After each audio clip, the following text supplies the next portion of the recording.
problem is that we perceive college as necessary, and it's something that we need to show our employer or our friend or our family member that, look, I did this 4 years and traded 4 years of my life for this certificate that I can show you that I went through that. So if that perception was able to change of, okay, there's this course that has a prestige in society that is respected like a college degree, I think that's what really needs to change is the fact that we don't respect all of these courses that are coming up, like that Amazon coder course. What if that was treated the same as a Princeton degree? Then the whole economy would shift towards that. And if that was a cheaper option, then that's the answer. But that's the thing, the perception is just taking a really long time to change, You're even so though right. the Yes. product out there right now is equivalent, if not better, if it comes down to the right individual. Yes. I I think that think you just hit the nail on the head, and it's a two-folded problem.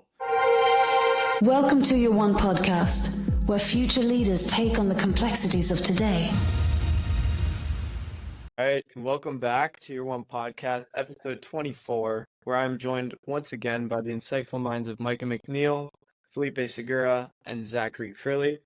And today we're talking about some topics that might hit close to home for some listeners. I know it does for me, but we will start off with some news around a third-party campaign that failed to launch. So we talked about viability of third parties last episode, but since we touch both sides of every argument here on Year One Podcast, we want to shine some light on the difficulties of launching these third parties.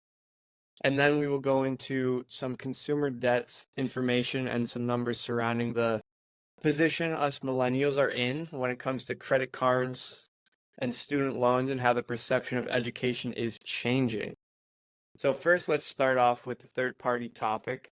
But there's this group called the No Labels Group, which is a self-proclaimed centrist group that wanted to put up a presidential candidate. Some of the people they're trying to put up were Chris Christie, Nikki Haley, Larry Hogan, Joe Manchin, and even actor Dwayne Johnson. So unfortunately, their founding chairman, Joe Lieberman, died while undergoing their recruiting efforts.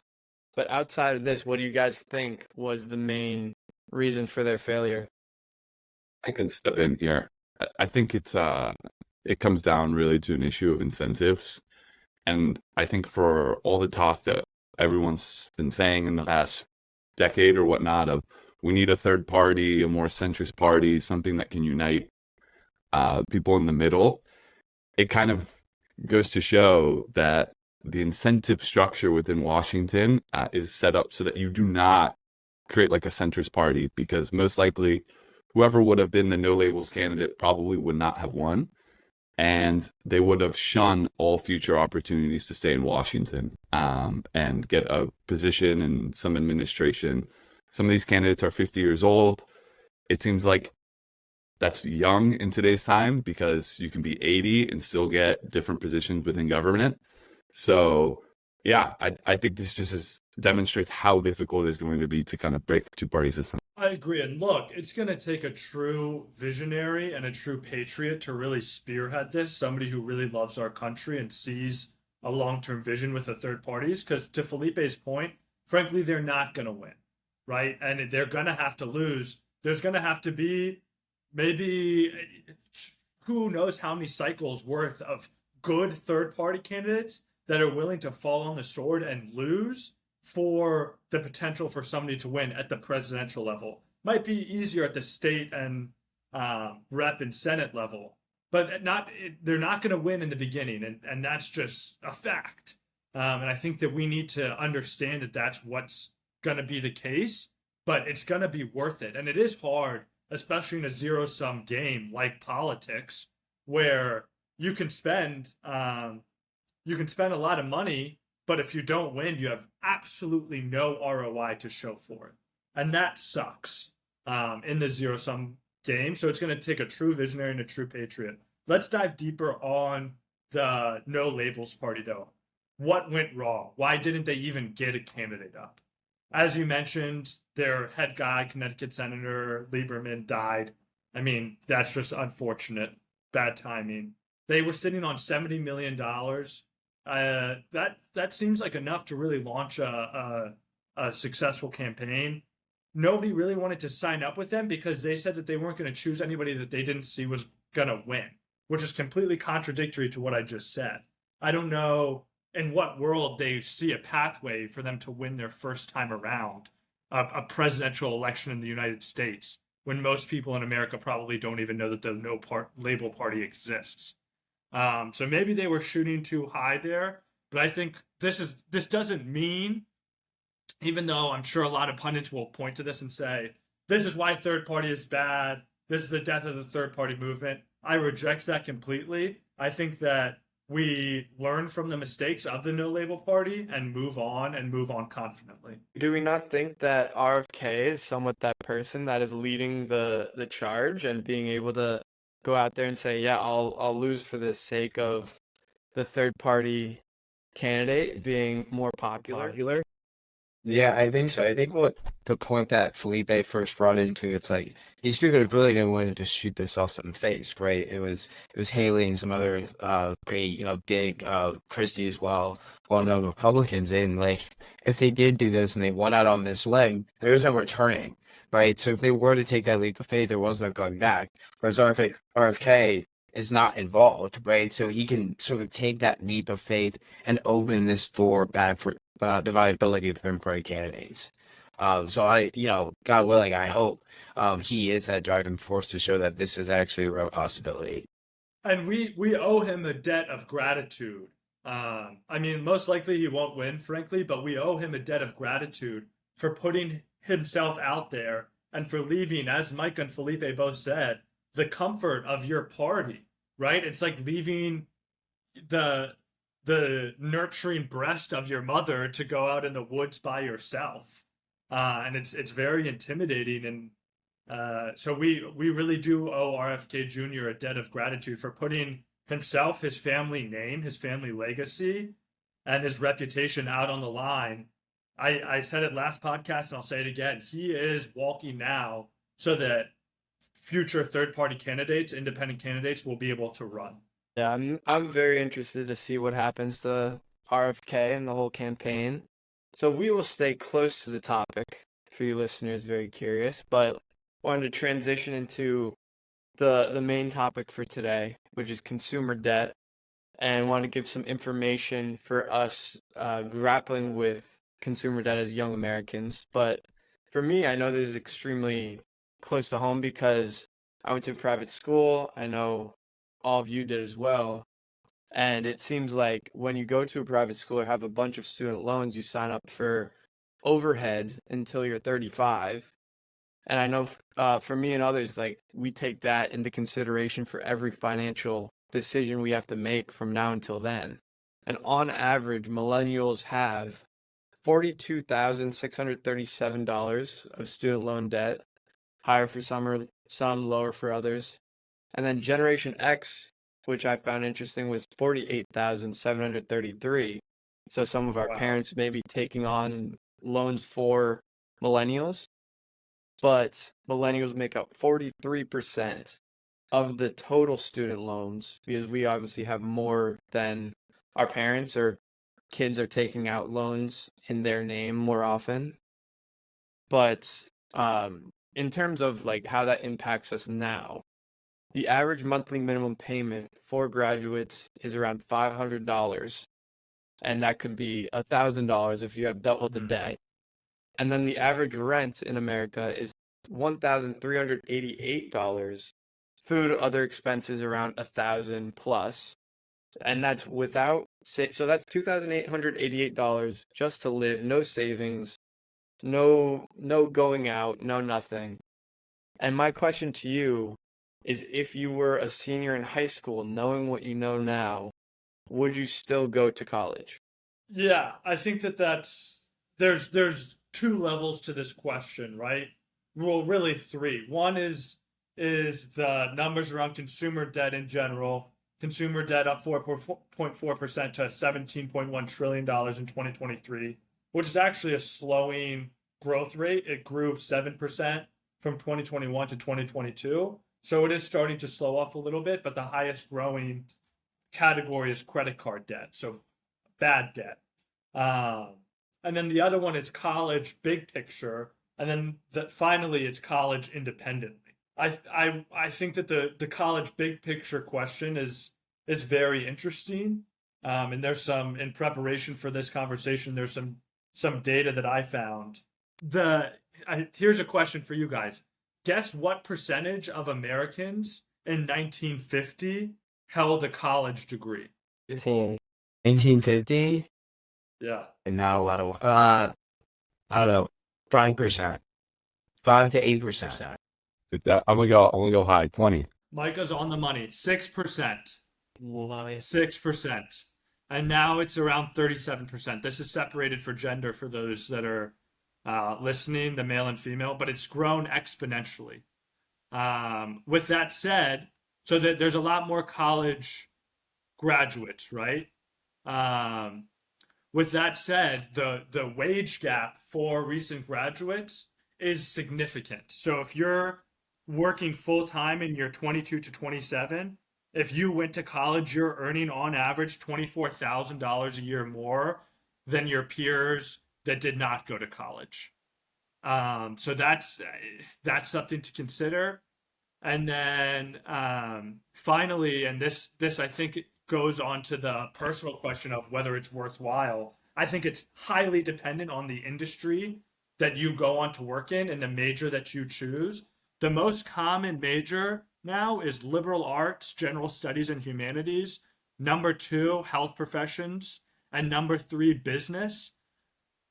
As somebody who falls in the third category, I studied business and entrepreneurship in college. I think that unless you're getting a STEM degree, you really have to ask yourself whether it's worthwhile for you, right? And this is when we move away from the data and the big picture into the individual. You asked the question, Gavin, would I go back? Yes, I would, personally, because for me, I found myself growing personally a lot during my college time. And I met you. I met a lot of other wonderful people that have advanced and progressed my life and my development, both professionally and personally. But in talking, it's funny when we choose a podcast topic, I feel that the world puts a lot of interesting things in front of us. I'm calling in today from Miami, and I've gotten dinner last night and lunch today with some college friends, and this topic came up, and both of them said, hey, my real asset from college was the people that I made friends with. So that is interesting, because if you have to take out huge amount of loans, maybe those connections aren't really worthwhile for you. I think it's a highly case-by-case basis. For me, it's worth it. Based off of that data, it's worth it. You make an extra $24,000 a year. But it's accentuated if you are studying a STEM degree field. I would open it up a little bit more. I think it has to be things that you can actually tangibly, from a technical level, learn, right? So business being in there, computer science being in there, STEM being in there as well, and then working backwards from there. I think in college, that for those fields, going to college is necessary. But as you mentioned in that data graph that you showed about, like, the studies that most people are doing and that are increasingly happening, like liberal arts, like that's what I studied. Like I studied politics, and I'm in sales now. So you know what I mean? Like there wasn't really, unless I wanted to try to get on the hill, and that's like really hard to do. It's hard to really stay in that field. So I think it's very important for people to understand what they want to do and then going from there. Because then it's like, so I guess to answer your initial question, yeah, and I think so, like, I probably would today for all the things that Zach just alluded to. I mean, look at the polo that I'm wearing right now. Like, you get into sort of this building with alumni groups and exposure to people that you otherwise wouldn't have those opportunities for. That being said, I think the pendulum is sort of trending the opposite way, where it's like people are like, what is the actual return on investment from college? And I think it's really important to reflect on that. I think trade schools, and we put it in the show notes, but trade schools in 2013 raised 16%. I think that number is only going to increasingly increase as people are like, dude, like, I want to go study, a fun major like art history or something like that. All right, now I can't find a job in art history, and there probably isn't one. So I think the reality in the feedback is coming back where it's like, all right, if I don't have something tangible that's actually going to pay back what I just took out in loans, then probably I shouldn't do this. And where people are finding alternatives. And I think colleges for the PR problem have a really big question to answer in the next generation moving forward as it relates to individuals finding to go to college or not. But today, I do think I would probably still go to college. My kids, though, we'll see. Okay, what do you think? No, to that point, I actually think you have. I mean, it's a case by case situation whether college is worth it. One thing I will say though, if you are just looking at it from a monetary perspective and are asking, oh, can I get another job by not going to college that's going to pay me just as much? I think that you can actually make the case to not go to college. An example being, I took a cyber engineering boot camp after college. I did liberal arts in the university. It was great. Learned a lot of really interesting things. You never spend time in your life studying like Aristotle outside of a university campus. But when I did the cyber engineering boot camp, there are people who were in the boot camp that companies like Amazon were paying for them to be enrolled in the boot camp because they worked in the warehouse for a year, and then they had programs to then become a cyber engineer for Amazon once you go through this training that Amazon already pays for. So you're already seeing other ways of being able to get jobs that were only accessible to people with college diplomas now outside of the university system. And yeah, I mean, if you're going to go into a bunch of debt and you're saying, I want to be an entrepreneur, there probably is a good case to say it might not make sense to go to university. But then again, university is great, and there is a lot of wholesome and fulfilling experiences in there. So Yeah. I think you said a good, really big point about like Amazon was paying individuals to do this. Just to give like some context, the company that I used to work with, Startup Multiverse, is trying to do exactly that. Essentially, they were trying to create professional apprenticeships as an alternative to higher education. Don't really have product market fit right now. I think it's something that is going to work. It's just that probably at least a decade or generation too early. But I think companies are going to start doing this. To a lot of point about like sort of the entrepreneur sort of path for a young individual. There's like sort of small microisms of that right now, like Peter Thiel, like there's the Thiel fellow like fellowship and like Y Combinator and stuff like that. But like that's for a very small minority of people. But I do see in the next generation or the next decade or so, or maybe even close to like 5 to 10 years, this pendulum sort of changing where those small, some that certain individual is able to do that, and I see that expanding going forward. Yeah, I mean, for me, I'm gonna take the other side of this, but some of it is due to the nature of the question. Like, if you know what you know now, would you do that again? And my answer would be no. If I knew what I knew now, and I had the path that I'm on, like when I was a senior, I didn't necessarily know I wanted to be an entrepreneur or start a business or whatever. But now that I know that, starting 5 years ago, I would have basically started that journey 5 years before I started it. And as we've talked about before, in all of these podcasts, we say, oh, doing is the most important aspect of anything. And I think that couldn't be more true of entrepreneurship. And being able to learn for those 4 years and say, just start a business at that time, the amount ahead I would be, I just can't explain from going to school. But that's just one point. I feel like the second point is the fact that everything is changing so quickly. How is college going to keep up with that pace? Like, the fact is, AI is going to change a lot of jobs, a lot of ways we do business, a lot of ways we think about finance. And then there's all of these different tactics that are coming up every single day. So how is learning a 4-year degree on one subject going to translate to an industry 4 years later? Like, yeah, the Wow. principles are there, but Yeah. I think that it's so fast moving that YouTube could be a better teacher and doing could be a better teacher than a 4-year degree right now. Yeah, no, to your first initial point, it all matters on where you want to go. Like, what is your goal? What is your end point? And yours changed, obviously. You want the odds and realize, so no, entrepreneurship is what I want to do. So if you're able to take that with you right now and go back, then the answer is like pretty simple. To your latter question about college, college has to pivot. It has to change course, or it's gonna be deemed obsolete. I mean, like you said, like YouTube, like the internet is literally the biggest web of knowledge and it's all interconnected. Call it the Library of Alexandria if you want to. It's just the desire to do that. So if you actually have a desire, like a strong desire to go learn something, you can easily do it. It's just that desire. And I don't think college right now or moving forward is meant to be able to fill that void, like it used to. So it's going to be really interesting on how that goes. As I sort of alluded to, like, I don't necessarily know if I'm going to force, like, I obviously want my children to, like, maybe go to Georgetown or, like, have that ability, but if they don't want to, I'm not going to force it on them. But you are going to have something that you want to do.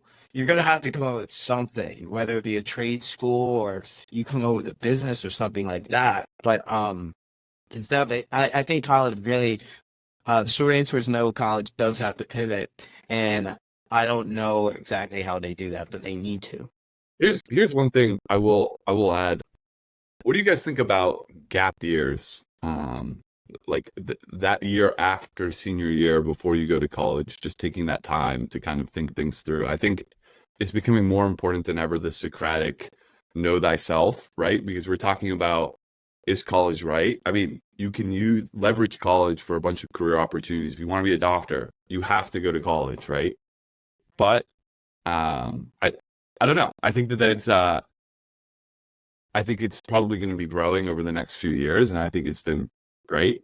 Or it's a I'm great. a little confused. What do you mean by like just like a year after college where you like decide on what You you want don't to go do? to college. You don't go to college if you're not saying no to college. You just defer that year, and then you're saying you work in the real world or whatever. You travel and um, just like helping. I don't know. I thought that process of Yeah, no, no. discerning is I nuts. I think that's just a very like it's a case by case thing. Like that would be a very privileged thing, but obviously like if everyone could do that, that would be beautiful. But like Well, I I know do you think can a go lot of work people. in your gap year. You don't have to go Yeah, yeah, travel. yeah, yeah, like travel and stuff. Yeah, yeah. So I was thinking about it earlier, but especially now, if we look across to Europe, they have a little bit of a different higher education system than we do. One, it's very popular for kids to take, they call it Erasmus year, which is essentially a gap year.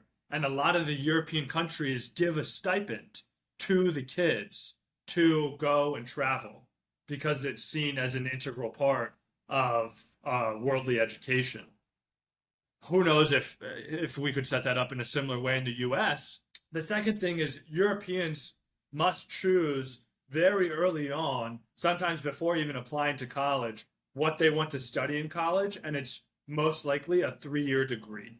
So it's shortening the time, and it's also significantly cheaper. And I was quite surprised being from the U.S. and only exposed to the American education system when I went to study in Europe to see what the differences are. And there's pros and cons. Frankly, I don't think that a lot of 16-year-olds are ready to choose their life career. And I talked to some people who felt boxed in by having to choose that early.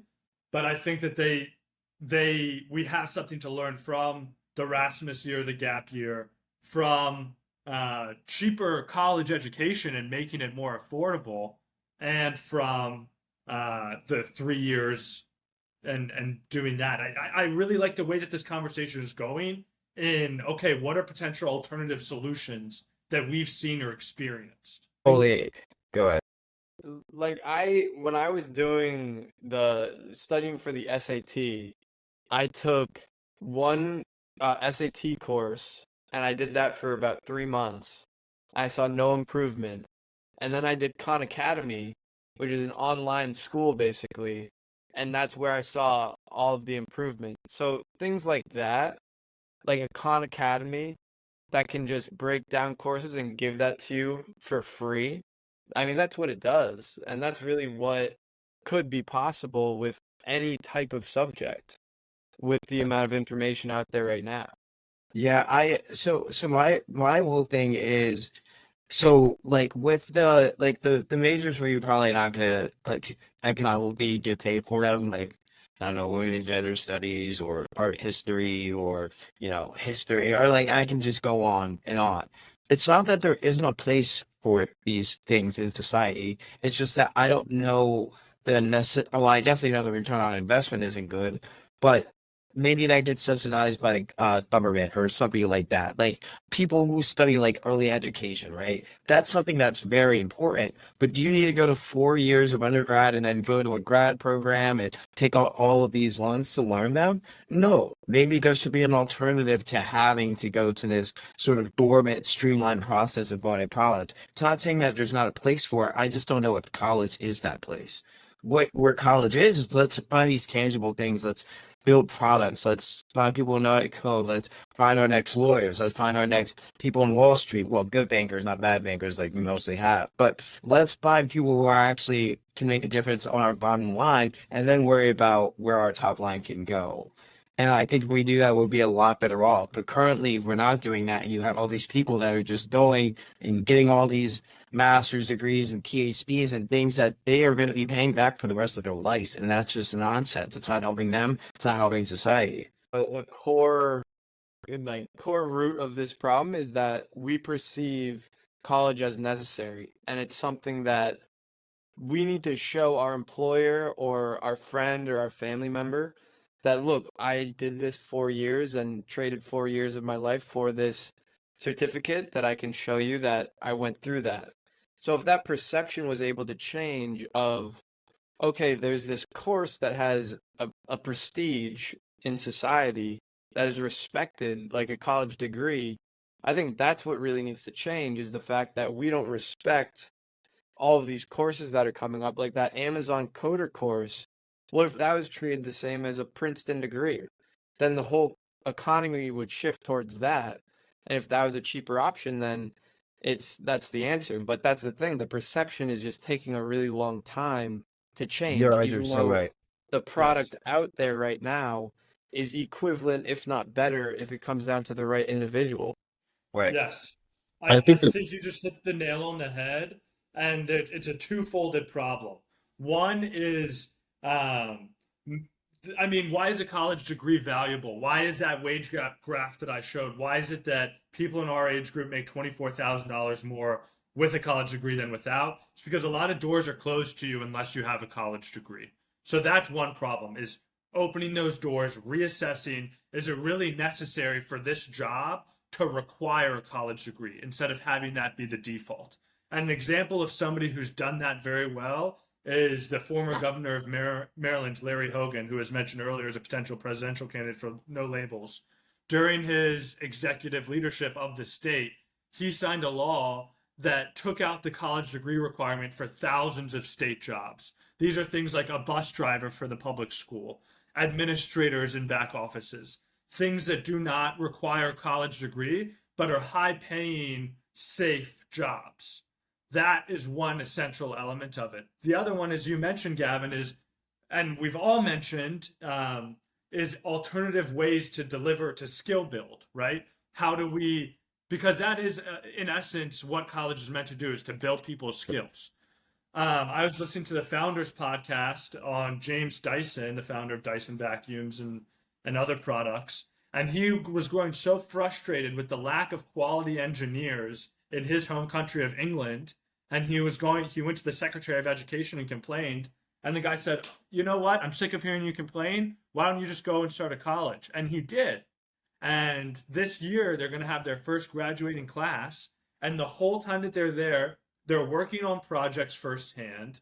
They're getting paid. Not are they paying for college. They're getting paid. But you know what? They're going to school 47 weeks out of the year. And they're going to school for a majority of the time. And they're integrating what they learned into real work experience. I think that we've all hit on different aspects of it. That's just one example, but it needs to be more tangible. It needs to be brought into the practitioner level. And that's the one element. And then the other one is what Larry Hogan did in opening doors to not having to require college degrees for jobs that frankly don't require a college education. Okay, what was the point you were going to say? No, I mean, I think we're all hitting on the same point. Technology now is going to get rid of the utility of college from an educational perspective. Right. And I mean, Gavin, you brought up Khan Academy. I mean, just think of it as a concept. You have the best instructor teaching everyone for free how to do math. And so like it essentially takes your mediocre teacher in whatever school and makes them like useless essentially, because you have the best instructor online to teach you these things. So that educational issue with technology is going to be overcome. And I think what you're seeing though is colleges are pivoting now to not being so much about education, but it's more about lifestyle, because they're building all these new facilities and all the universities. I mean, I went to Notre Dame, and now everything there has been built within the last 10 years or renovated. And they're spending hundreds of millions of dollars to do it, which is also increasing the cost of the university. And I think that that's probably the biggest obstacle, or that's the way that colleges are fighting back, is trying to create this quote unquote experience of no, you're here to find yourself and also pay us a crazy amount of money for it. Yeah. Okay. Darren, I really liked your point about sort of the psychology of it. I think that's the changing paradigm around it. It's like we all benefited from it, right? Like you go to these like nice, like, pretentious, or like not even pretentious, but just well established schools. And it's like you get this door prize of this like perceived opinion about intelligence or ability. And it's not saying that that's not apparent or that's not true, but it's almost this door prize where in essence it sort of tells this whole story about you, which probably isn't true, right? Like I guess the analogy I can give for, and this isn't original, it's from Shamat Papatia, but he gives opinions like there's no counterfactual for someone who goes to Ohio State and goes to MIT and studies physics for it, right? Because there is this perceived that the person from MIT knows physics way more, when in reality that might not be true. But it might be true. But it's almost like this prize that you're given, like, of perception of intelligence. And I think that paradigm is shifting, where you are going to have the people who do boot camps or do other alternatives, and it's like, no, these people are actually better. To your point, Zach, where they're learning as they're working, and combining the two. But even with that, I mean, what Felipe's saying is making so much sense to me, because, I mean, essentially what a lot of these top tier schools are is it's finishing schools for the elite. You go Right. there and you party and you socialize and you meet other similar kids from similar backgrounds, right? And those end up becoming your business connections who you do deals with in the future. And I think it's an individual choice on whether it's worthwhile for you or not to join those circles. But it might just be because if you go to a trade school, yeah, sure, on paper you're getting the benefits of skill building, but you're not getting those relationships, right? You're not getting the benefits of the socialization with those people. And to your point, Micah, that you're not getting the prestige, you're not getting that stamp that will validate you in the eyes of society at large, in the eyes of Right. potential employers, potential investors. Right now, it's a very interesting point, because right now, I mean, if we take a step back, we live in a capitalist society, and if a product is the same quality but at a lower price, that tends to win out. And if I think the turning point is going to be when these younger kids are learning from not going to college, doing these courses, getting good education through other means, and then employers start seeing that, is when it will start chipping away that, okay, maybe this is more viable. But right now, like you guys are saying, that stamp is just way too powerful.